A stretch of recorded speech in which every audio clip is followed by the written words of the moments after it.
चला आपण बोलूया. मानाचा मान, तुमचा सन्मान. मी वागतो. चला धन्यवाद धन्यवाद धन्यवाद. चला आपण चला आपण यांना समाधान देऊया आपल्या कृतीतून. मोठा आवाज आता ते बोलले नको नको. तर आवाज चला प्रतिज्ञा घ्या. 1 2 3. शिक्षक पालक आणि विद्यार्थी हे सुनिश्चित करण्याची प्रतिज्ञा करतो की आमची शाळा निर्धोक सुरक्षित आणि आनंददायी ठिकाण आहे. आम्ही शाळेच्या प्रमुखांना पाठिंबा देऊ की ज्यासाठी शाळा सुटल्यानंतर शालेय इमारत अथवा शालेय परिसरामध्ये विद्यार्थी नसल्याची खात्री करते. विद्यार्थी शिक्षक आणि कर्मचारी शाळा प्रमुखांच्या परवानगीने केवळ विविध उपक्रमांसाठी शाळेतच राहतील याची खात्री करतील. सर्व विद्यार्थी आणि शिक्षकांशी नियमितपणे आणि आठवड्यातून किमान एकदा भेटतील आणि संवाद साधतील. शिक्षक विशेषतः विद्यार्थ्यांच्या गरजा आणि अडचणीबाबत संवेदनशील आहेत याची खात्री करतील. निरोगी स्वच्छ आणि धोका नसलेले वातावरण तयार करतील आणि गुंडागिरीला आळा घालतील. शाळा प्रमुख स्थलांतरित विद्यार्थ्यांचे अहवाल नियमित घेतील. सूचना पेटी पोक्सो बॉक्स ठेवतील आणि विद्यार्थ्यांनी केलेल्या सूचना तपासून उचित कारवाई करतील. धन्यवाद. जावा घरी.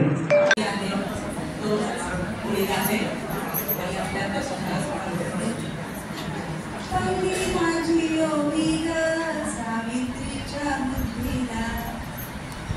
स्त्रियांच्या शिक्षणाचा पाया तू रोविला, अशिक्षित म्हणाली तू पदीपाशी शिकली, मुलींसाठी पहिली शाळा तू काढली.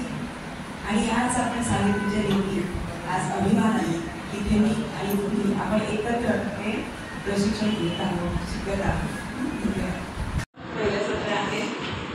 याच्यामध्ये आज आपण स्टॉप टी म्हणजे शाळा गुणवत्ता मूल्यांकन आणि आश्वासन आराखडा याची माहिती घेणार आहोत. यामध्ये अगोदर अध्ययन निष्पत्ती आहे ते सांगते. प्रशिक्षणार्थी स्टॉप अंमलबजावणी मार्गदर्शक तत्त्वे जाणून घेतात, मूल्यांकन अहवाल प्रपत्र समजून घेतात, मूल्यांकन पश्चात क्षेत्रनिहाय अपेक्षा समजून घेतात, शाळा सुधारणा विकास योजनेसाठीचा आकृतीबंध समजून घेतात, शाळा सुरक्षितता सर्वसमावेशक पडताळासूची समजून घेतात, समावेशित अध्ययनासाठी शालेय सुरक्षिततेची मार्गदर्शक तत्त्वे समजून घेतात, शालेय सुरक्षा प्रतिज्ञा समजून घेतात आणि शिक्षक पालक संघाची रचना म्हणजे आपले पीटीआय मेंबर समजून घेतात. आता याचीच आपल्याला विस्तृत माहिती घ्यायची आहे. ती पहिली आहे याच्यात मार्गदर्शन करणारे शालेय मूल्यांकनापूर्वी हे करावे. शालेय मूल्यांकनापूर्वी आपल्याला काय करायचं आहे बघा. पूर्वी मूल्यांकनादरम्यान आणि मूल्यांकनानंतर असे याचे 3 भाग आहेत. तर मूल्यांकनापूर्वी आपल्याला बैठक घ्यायची असते.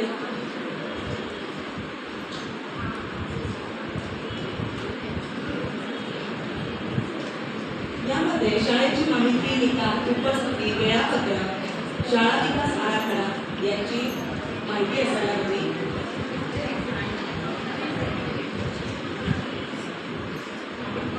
त्यानंतर मूल्यांकनापूर्वी मूल्यांकन प्रमुखाने बैठका घ्यायच्या असतात. यामध्ये मूल्यांकन प्रमुखाने मूल्यांकनासंदर्भात निश्चित व योग्य धोरण तयार करावे. शबाना वो 100% कर ऊपर. हाँ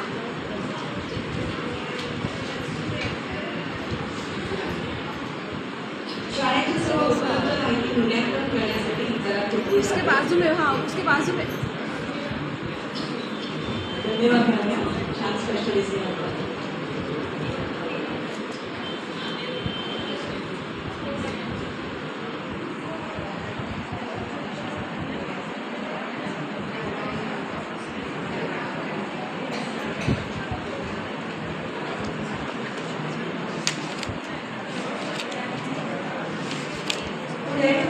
शालेय मूल्यांकनादरम्यान विद्यार्थ्यांसाठी सामान्य सूचना अशा असतात की मोबाईल वापरू नये. त्यानंतर संवेदनशील असा विषय पालकांची सुरक्षा, शाळा सुरक्षामध्ये पालकांची सुरक्षा हा अत्यंत महत्त्वाचा विषय. पालकांमध्ये फक्त मुलीच येतात असं नाही, मुलं सुद्धा सुरक्षित नाही हे लक्षात घ्या. हे छोटे छोटे बाळ असतात आपले 2री 3रीतले. पेपर उघडला की बऱ्याचशा बातम्या अशाच असतात. बहुतेक मुली असतात, परंतु बऱ्याचदा छोटे छोटे की बालके सुद्धा सुरक्षित नाहीत. ही सत्यता आहे, ती आपल्याला नाकारता येणार नाही. बदलापूर सारख्या घटनेनंतर आपण किती शाळेत आलो आहोत. त्याच्यानंतर सरकार जागं होतं, एखादी घटना घडते आणि सरकार जागं होतं आणि मग ऑडिटला सुरुवात होते. या शाळेमध्ये आहे का, ते शाळेमध्ये ते आहे का. तर हे आपण स्वतः जागरूक राहणंच गरजेचं आहे. आपण शिक्षक म्हणून आपली जबाबदारी आहेच, नैतिक जबाबदारी ती आपली. आणि बऱ्याचदा असं लक्षात येतं की शिक्षकच गुन्हेगार असतात. याच्यासारखी लाजिरवाणी गोष्ट नाही कुठली. आपण असे गुन्हे करण्यासाठी शाळेत आपल्याला नेमलेलं आहे. आपण जेव्हा हा पेशा स्वीकारतो तेव्हा सगळ्या गोष्टी आपण स्वीकारलेल्या असतात. आपल्या भावनांवर आपल्याला ताबा मिळवता येत नाही. ही खरंच लाजिरवाणी गोष्ट आहे. तर शाळा सुरक्षेच्या बाबतीत हा संवेदनशील विषय आहे. याच्यात किती बोललो तरी आपण अपूर्णच राहील. शाळा सुरक्षिततेच्या बाबतीत सगळ्याच प्रकारचे विद्यार्थी शाळा सुरक्षेमध्ये येतात. त्याच्यात दिव्यांग विद्यार्थ्यांचा समावेश होत असतो. दिव्यांग विद्यार्थी आमच्या संत शाळेमध्ये 2-3च विद्यार्थी दिव्यांग विद्यार्थी. परंतु त्या दिव्यांग विद्यार्थ्यांसाठी आमची शाळा स्वतंत्र अशा पद्धतीचे जिन्यांवर त्यांना पकडता येतील असे रॉड लावलेले आहेत. आमच्या मावश्या, कामवाल्या मावश्या कधी आवाज दिला की त्या दिव्यांग विद्यार्थ्यांच्या काही समस्या असतील त्यांना लगेच धावून जातात. त्यांना स्कीला जायचं असेल, त्यांना स्कूलला जायचं असेल, आमच्या मावश्या लगेच धावून येतात आणि त्यांना मदत करत असतात. एवढंच नाही तर वार्षिक क्रीडा महोत्सवामध्ये दिव्यांग विद्यार्थ्यांसाठी आमच्या संस्थेचे सचिव आदरणीय राजेश सुभेदार सर यांनी खास त्यांना स्पर्धेमध्ये भाग घ्यायला लावला. दिव्यांग विद्यार्थ्यांना पॅराऑलिम्पिक सारखी जशी परिस्थिती असते तशी परिस्थिती आमच्याकडे निर्माण करण्यात आलेली होती आणि त्या दिव्यांग विद्यार्थ्यांना बक्षीस सुद्धा देण्यात आलेले होते. त्यांच्या पालकांचा सत्कार करण्यात आला होता जेणेकरून त्या विद्यार्थ्यांना त्यांची मानसिकता खराब होऊ नये, आम्ही सुद्धा इतर विद्यार्थ्यांसारखेच आहोत असं त्यांना वाटावं अशी आमच्या सरांची तशी अपेक्षा होती. आणि बरेचसे कार्यक्रम आमच्या शाळेमध्ये चाललेले असतात. शाळा शाळेमध्ये सगळ्या गोष्टी आहेत की नाही हे पाहणं गरजेचं असतं. इमारतीच्या बाबतीत जर आपण म्हटलो, बऱ्याचदा आपली शाळा मोठी असते तेव्हा विद्यार्थ्यांना आपली शाळाच माहिती नसते पूर्ण. तो गेट मधून आत येतो, आपल्या वर्गात जातो आणि घरी जातो. मधल्या सुट्टीत मैदानावर जात असेल काय तेवढाच, बाथरूमला जात असेल तेवढा, परंतु संपूर्ण शाळा आपल्या विद्यार्थ्याला माहिती नसते.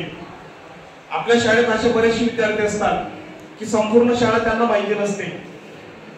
मोठी जर शाळा असेल, वरती टेरेस असतो, मैदान असतो, कोणता गेट कुठे हे माहिती नसतं. आमच्या शाळेला 4 गेट आहेत आणि 4 गेट 4 दिशांना उघडत असतात. त्यामुळे आणीबाणीच्या काळामध्ये जर समजा शाळेमध्ये काही प्रोग्राम असेल, गॅदरिंग असेल, तेव्हा भलत्याच गेटने जर मुलाला सोडलं तर तो दुसऱ्याच शाळेत घुसून जातो आणि तिथून आपल्याला मेन रोडला कसं जायचं हे विद्यार्थ्यांना माहिती नसतं.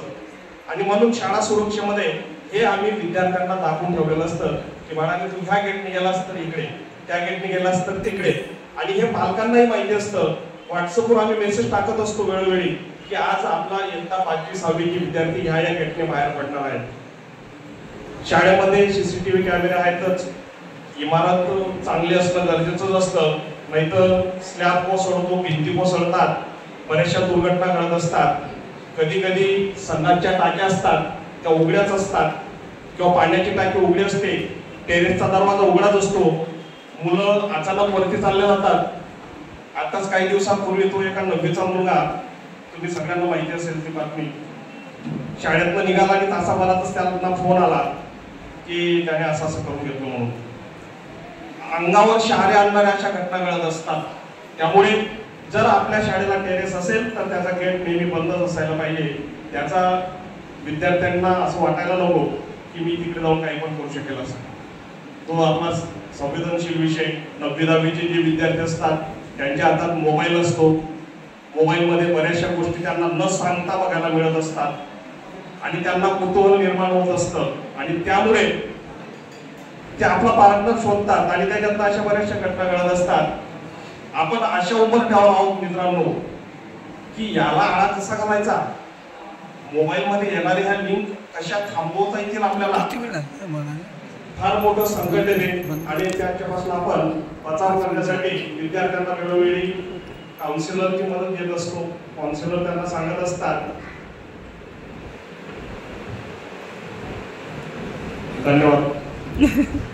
सभी यहाँ पे उपस्थित आदरणीय तज्ञ मार्गदर्शक, सभी सम्मानित शिक्षक शिक्षिका, आप सभी को मेरा दिल से अभिनंदन है, अभिनंदन है, अभिनंदन है.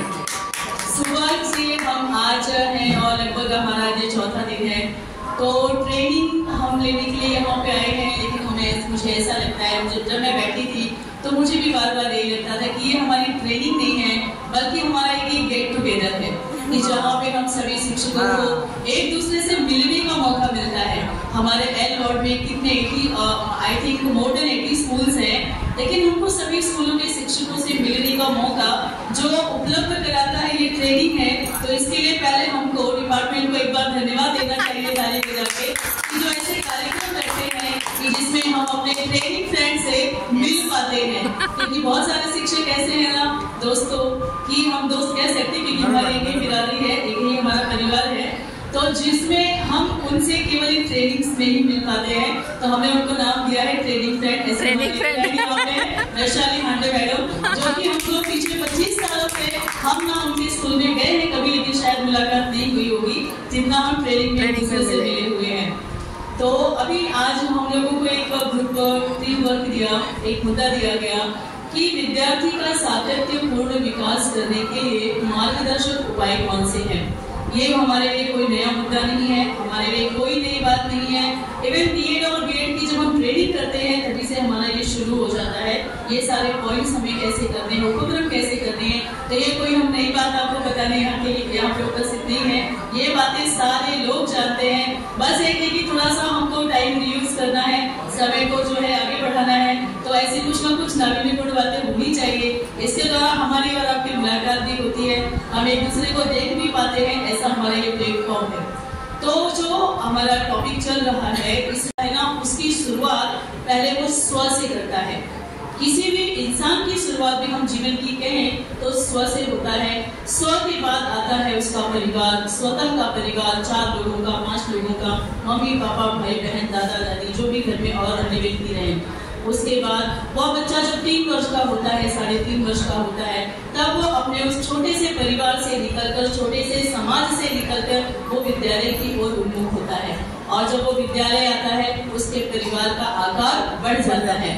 परिवार में उसको नए फ्रेंड्स मिलते हैं, नए टीचर्स मिलते हैं, नए लोग मिलते हैं। और विद्यालय और घर की इस यात्रा में उसको जो रास्ते में भी कुछ जाने पहचाने अजनबी लोग मिलते हैं, वो भी कहीं ना कहीं उसके समाज का ही एक अंग बनते हैं, क्योंकि वो भी उनको कुछ ना कुछ सिखाते हैं, उनसे भी वो सीखता है। तो इस प्रकार धीरे धीरे व्यक्ति का जो सामाजिक क्षेत्र है वो बढ़ता जाता है। चूंकि हम यहाँ पे बच्चे की बात कर रहे हैं तो विद्यार्थी को इस सेक्टर में रखेंगे, तो विद्यार्थी का जो सामाजिक क्षेत्र है वो बढ़ता जाता है।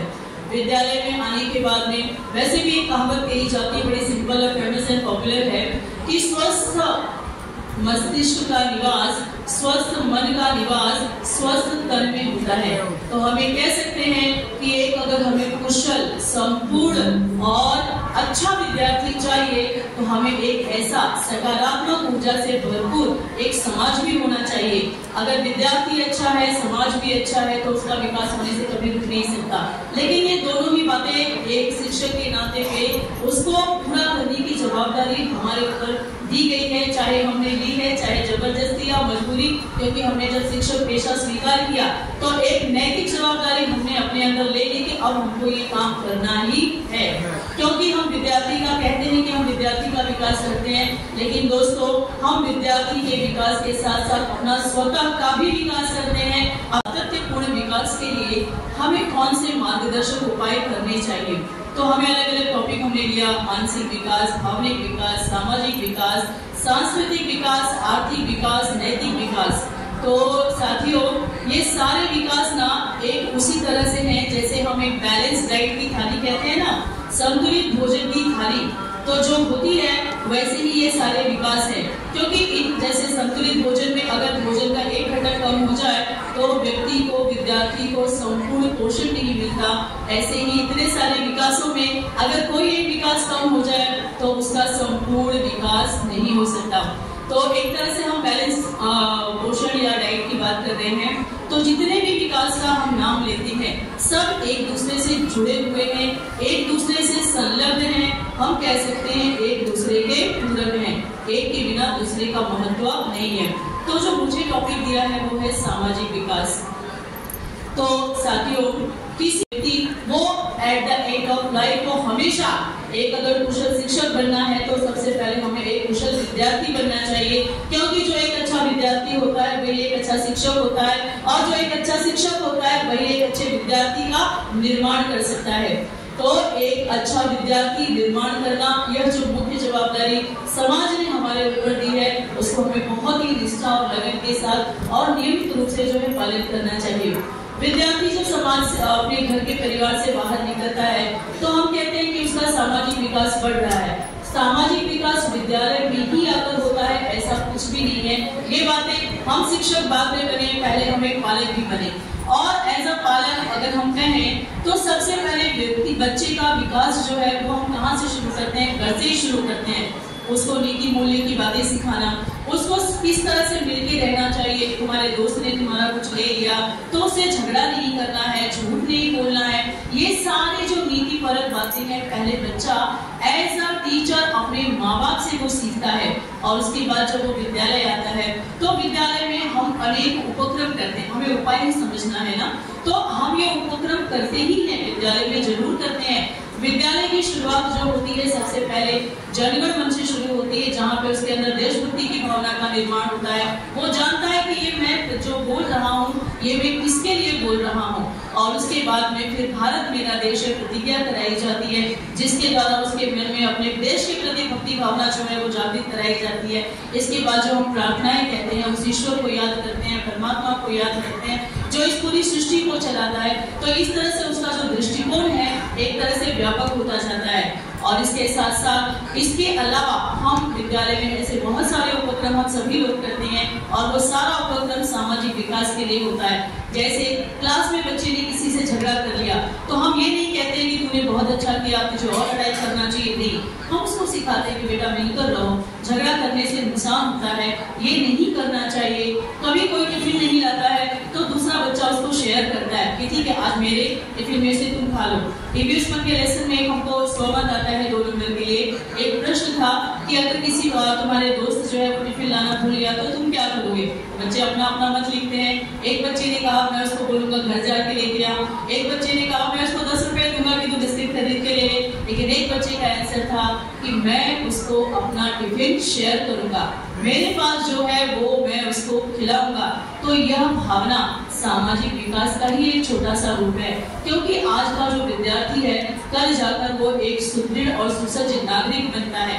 आज के ये जो छोटे छोटे मूल्य हैं, ये जो छोटी छोटी बातें हैं जो हम विद्यालय में खेलों के माध्यम, सांस्कृतिक कार्यक्रमों के माध्यम से, गीत संगीत नृत्य नाट्य अनेक जो उपक्रम होते हैं, इसका मुख्य उद्देश्य सारे ही विकासों को विकसित करना होता है। क्योंकि सारे विकास जब एक साथ होते हैं तभी जो है विद्यार्थी एक संपूर्ण और कुशल नागरिक बनता है। और जब तभी उसके अंदर जो हमारे संविधान के 4 मुख्य उद्देश्य हैं, न्याय, स्वतंत्रता, समता और बंधुत्व, जब ये 4 बातें किसी विद्यार्थी के अंदर आ जाती हैं तो वही विद्यार्थी आगे चलकर देश को गौरवान्वित करने का काम करता है। क्योंकि यही मूल्य हमारे देश की शान है और तभी हम गर्व से कहते हैं मेरा भारत देश महान है।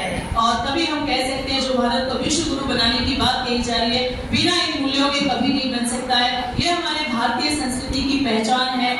और सहिष्णुता और ऐसे बहुत सारे मूल्य हैं जो मूल्यों के आधार पर ही देश की जो है महानता वो गाई जाती है। आज भारत में पूरे विश्व में भारत का नाम उसके गुणों के आधार पे है। हमारे पास कोई बहुत बड़ी सैन्य शक्ति नहीं है, हमारे पास दुनिया में और भी देश है जिनके पास बहुत सारी परमाणु शक्ति है, जो पैसे में भी बहुत आगे हैं, लेकिन भारत जो है वो मूल्यों में हमेशा आगे रहा है, अभी भी है और आगे भी रहेगा। और इसीलिए हम गर्व से कहते हैं ईस्ट और west, India is the best. Thank you very much. Thank you.